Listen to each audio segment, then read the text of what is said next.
السلام علیکم ورحمۃ اللہ وبرکاتہ۔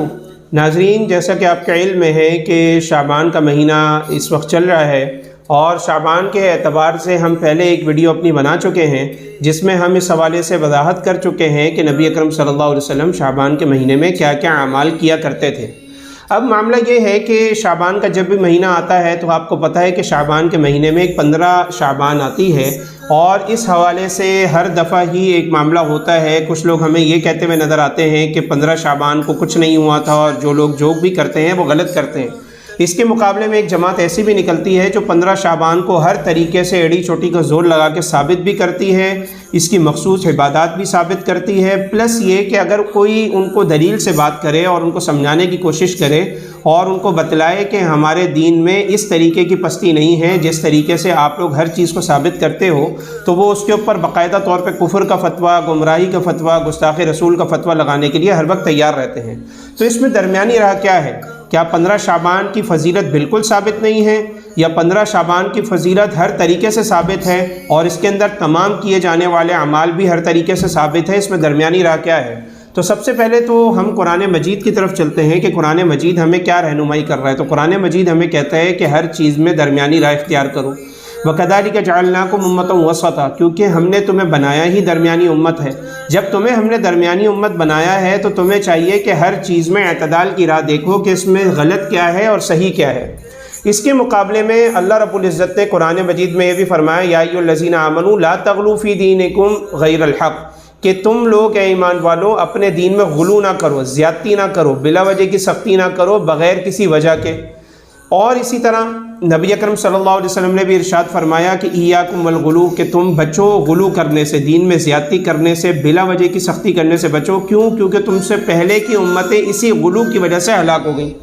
جہاں تک معاملہ ہے پستی کا کہ ہر چیز کو ہر طریقے سے ثابت کرنا ہے، یہ چیز بھی غلط ہے۔ جیسا کہ نبی اکرم صلی اللہ علیہ وسلم نے فرمایا ایاکم والبدع، کہ تم بدعت سے بچ جاؤ۔ کیوں؟ کیونکہ بدعت گمراہی ہے، اور ہر گمراہی جہنم میں لے کر جانے والی چیز ہے۔ تو اس میں درمیانی راہ کیا ہے؟ کیا 15 شعبان ثابت بھی ہے یا نہیں ہے؟ تو اس حوالے سے بہت سارے لوگ ہیں وہ قرآن مجید سے 15 شعبان کو ثابت کرتے ہیں، کچھ احادیث سے ثابت کرتے ہیں۔ تو ہم چاہیں گے کہ آج ہم ایسی گفتگو کریں جس سے سننے والوں کو فائدہ بھی ہو اور ان کو درمیانی راہ کا بھی پتہ لگے۔ تو اس میں ایک بات یہ یاد رکھیں کہ 15 شعبان کا ثبوت قرآن مجید سے ثابت نہیں ہے، جیسا کہ بہت سارے لوگ سورہ دخان کی ایک آیت سناتے ہیں، انا انزلناہ فی لیلۃ مبارکہ، اور اسی طرح بہت سارے لوگ سورہ قدر کی آیات سناتے ہیں، انا انزلناہ فی لیلۃ القدر وغیرہ، اور اس کے ذریعے سے یہ ثابت کرنے کی کوشش کرتے ہیں کہ یہ آج ہی کی رات ہے کہ جس رات میں فرشتے جو ہیں وہ قدر کا فیصلہ لے کے اترتے ہیں، اور فلاں فلاں یہ ساری چیزیں جو بھی مشہور ہیں وہ چیزیں غلط ہیں۔ اس سے مراد جس رات میں قرآن اترا ہے اس سے مراد سورہ یہ جو رات ہے وہ 15 شعبان نہیں ہے، بلکہ اس سے مراد شب قدر ہے۔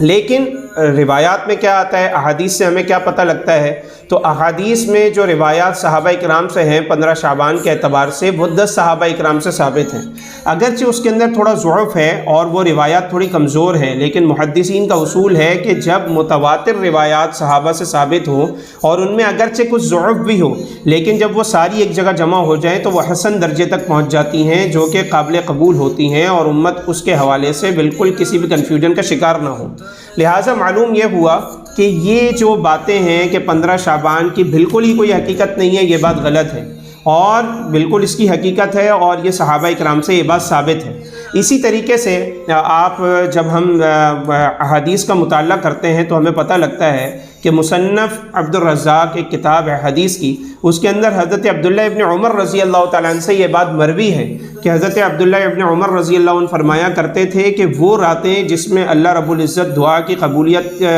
کی طرف متوجہ ہوتے ہیں اور اللہ تعالیٰ دعائیں قبول کرتے ہیں، وہ 5 راتیں ہیں۔ نمبر 1 رات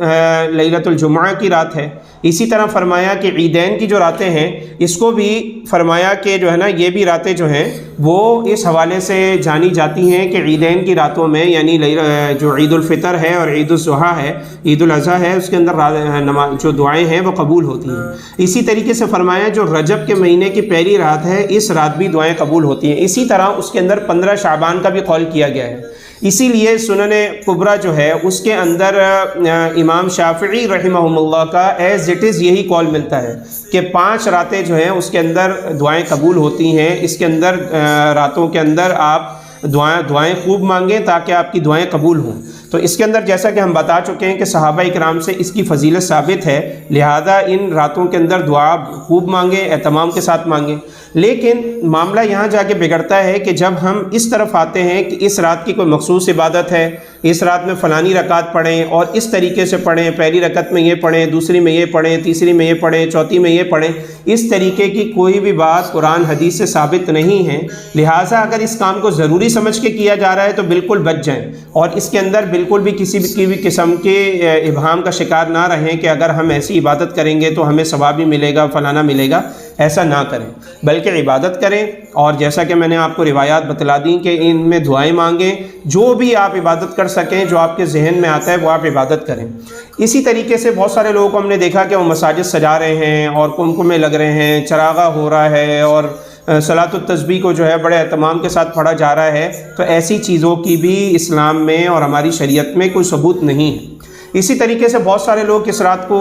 قبرستان جانے کا اہتمام کرتے ہیں اور بڑی شد و مت سے جاتے ہیں۔ تو اس کے اندر آپ کو بتاتا چلوں کہ اس میں صرف ایک روایت ہے کہ جو نبی اکرم صلی اللہ علیہ وسلم سے ہے کہ نبی اکرم صلی اللہ علیہ وسلم 15 شعبان کو قبرستان کی طرف تشریف لے جا رہے تھے، تو حضرت امی عائشہ پیچھے سے آ گئیں اور اس طریقے سے آ کے بات ہوئی، تو اس میں آپ صلی اللہ علیہ وسلم نے کوئی فضیلت بھی بیان فرمائی کہ آج رات ہے اور میں اس رات جا رہا ہوں۔ اور پھر آپ کو پتہ ہے کہ مختلف روایات میں ہمیں جب شعبان کے معاملے میں پتہ لگتا ہے تو اس میں یہ بات ہمیں واضح طور پر پتہ لگتی ہے کہ قبیلہ بنو کلب جو ہے اس کی جو بکریاں ہیں، اس کے جو جانور ہیں، ان کے بال کے برابر اللہ تعالیٰ اس رات مغفرت فرماتے ہیں۔ اگرچہ میں آپ کو بتا چکا ہوں کہ یہ روایات ضعیف ہیں، لیکن جب یہ ساری روایات ایک جگہ جمع ہو رہی ہیں تو ان روایات کا لب لباب یہ نکل رہا ہے کہ اس رات کی فضیلت بھی ثابت ہے، اور اس رات میں خوب دعائیں مانگنا اور ان کی قبولیت کے حوالے سے بھی آپ کو روایات میں سنا چکا ہوں۔ لیکن معاملہ کیا ہے؟ معاملہ یہ ہے کہ آج لوگ سنت سمجھ کے قبرستان تو ویسے ہی نہیں جا رہے، ایک رسم بنا لی ہے کہ جی قبرستان جانا ہے، اور وہاں جا کے میلے لگے ہوئے ہیں، ٹھیلے لگے ہوئے ہیں، اور یہ ساری چیزیں وہاں پر بدعات، خرافات، ہر قسم کا مجموعہ وہاں پہ موجود ہے۔ تو بھائی آپ کو پتہ ہے کہ قبرستان جانا اللہ کی یاد دلاتا ہے، نہ کہ وہاں پہ میلے ٹھیلے اور چراغاں کا اہتمام۔ لہذا آج کے دور میں علماء اکرام نے منع کیا ہے کہ آج کے دور میں ایسے 15 شعبان کی رات کو نہ جائیں، کیونکہ وہاں پر آپ کو صحیح معنوں میں سنت پر عمل کرنے کا کوئی بھی موقع بالکل بھی نہیں ملے گا، کیونکہ آپ صلی اللہ علیہ وسلم تنہا گئے، آپ جانا چاہیں تنہا جائیں، لیکن آج کے دور میں تنہا جانا ممکن ہی نہیں ہے، کیونکہ آپ سے پہلے کئی لوگ وہاں پہنچے ہوتے ہیں اور بہت میلے ٹھیلے کا اہتمام ہوتا ہے، لہٰذا ایسے معاملات میں نہ پڑیں۔ جہاں تک بات آئی کہ اس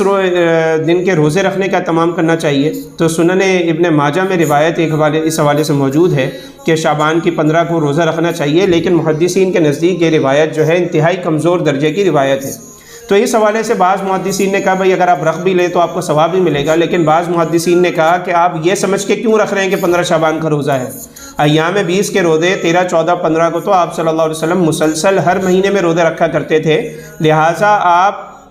اس طریقے سے اگر روزے کی نیت کریں تو یقیناً آپ کو ثواب ملے گا کہ ایام 20 کے چونکہ روزے چل رہے ہیں اور میں نبی صلی اللہ علیہ وسلم یہ روزے رکھا کرتے تھے، لہٰذا میں بھی یہ روزہ رکھوں گا، اسی لیے مجھے ثواب بھی ملے گا۔ لہٰذا ہمیں چاہیے کہ ہم کسی بھی معاملے میں انتہائی درجے کے غلو سے بھی بچیں اور انتہائی درجے کی پستی سے بھی بچیں، کیونکہ ہمارا دین درمیانہ دین ہے اور اسی دین کے اوپر ہمیں چلنا ہے اور اسی دین کو ہمیں فالو کرنا ہے۔ تو اللہ رب العزت سے ہماری یہی دعا ہے کہ اللہ تعالی ہمیں اس رات میں خوب دعائیں کرنے کی اور خوب جو ہے اپنے اللہ پاک سے مانگنے کی ہمیں توفیق نصیب ہو، کیونکہ جمہور علماء کا یہی مسلک ہے کہ اس رات کی عبادت جو ہے وہ آپ کریں، لیکن مخصوص عبادت کے حوالے سے اس حوالے سے ہمیں کچھ بھی نہیں بتایا گیا، لہذا ہمیں چاہیے کہ ہم صحیح معنوں میں دین کے اوپر چلیں اور جو صحیح شریعت ہے اس کو فالو کریں، اور کسی بھی قسم کی بدعات، خرافات اور دین میں غلو سے بالکل بچیں اور حد درجے بچیں۔ یہی ہمارا دین ہے اور یہی ہماری شریعت کا اور دین کا مزاج ہے۔ وآخر دعوانا ان الحمد للہ رب العالمین۔ محمد رسول